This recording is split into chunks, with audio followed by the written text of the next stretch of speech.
जय जगन्नाथ सायन ओडिया टेक को आपण मानक स्वागत। आज आम गोटे इम्पोर्टाट टॉपिक उपर डिस्कस करबा जे अंगनवाड़ी कर्मी मानकर दरमा वृद्धि केते टंका दरमा वृद्धि हैला। कर्मी हो एवं सहायिका एमानक दरमा वृद्धि होईछि एवं जो कर्मी और सहायक मानकर अवसरकालीन रिटायरमेंट पर केते टंका पाउथले तार केते टंका दरमा वृद्धि होईछि एवं अंगनवाड़ी कर्मी माने सुपरभाइजर को किपरि प्रमोशन हेबे तापर भी आसी आम डिस्कस करवा। चलो देखा जे केते टंका दरमा वृद्धि होईछि। तेणु वीडियोटी को आपण माने शेष पर्यंत देखंतु एवं तापर आपण डिटेल जानि परिबे। एवं जदि प्रथम थर पे वीडियो देखुछंती ताले लाइक सब्सक्राइब निहाती करंतु। तेणु एहीपरि नुआ वीडियो देखिया पई आम चैनल को सब्सक्राइब करंतु। चलो देखिबा जे कोन रहिछि अंगनवाड़ी कर्मी मानकर लेटेस्ट न्यूज।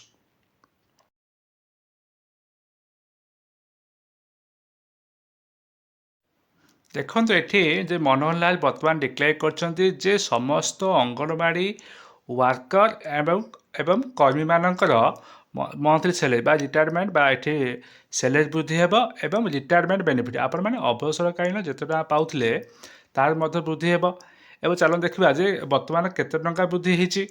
एवं देखो ये अंगनवाड़ी जो मैंने वर्कर मैंने बर्तमान पाइबे 14,000 टंका बर्तमान पाइबे एवं 14,000 केमती कंडीशन पाइबे जे जो मैंने 10 वर्ष अधिक अंगनवाड़ी कर्मी भाव काम कले एक्सपीरियंस रही से पाइबे 14,000 टका दरमा एवं जो मानकर 10 वर्ष रु कम एक्सपीरियंस रही मिनी अंगनवाड़ी से पाइबे 12,500 टका दरमा पाइबे एवं यह मध्य सहायक मान वृद्धि देती।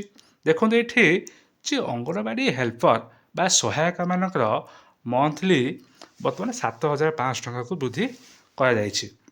एवं जदि आपण देखिए जदि कौन अंगनवाड़ी कर्मी रिटायर्ड हेबे बा रिटायर्ड पर केते टंका पाइबे ना 1 लाख टंका पाउथले बर्तमान 2 लाख टंका आवश्यक पाइबे एवं सहायक माने 50,000 टंका पाउथले बर्तमान 1 लाख टंका वृद्धि करा जाई अछि। एवं देखिबा कौन अछि लेटेस्ट न्यूज अछि। देखंतु जे अंगनवाड़ी कर्मी माने केते टंका 800 टंका यूनिफॉर्म पे पाउथले बर्तमान 1500 टंका पाइबे एवं जदि आपण माने देखिबे जे अंगनवाड़ी कर्मी माने सुपरभाइजर पोस्ट को प्रमोशन पाइबे नोटिस आसबे।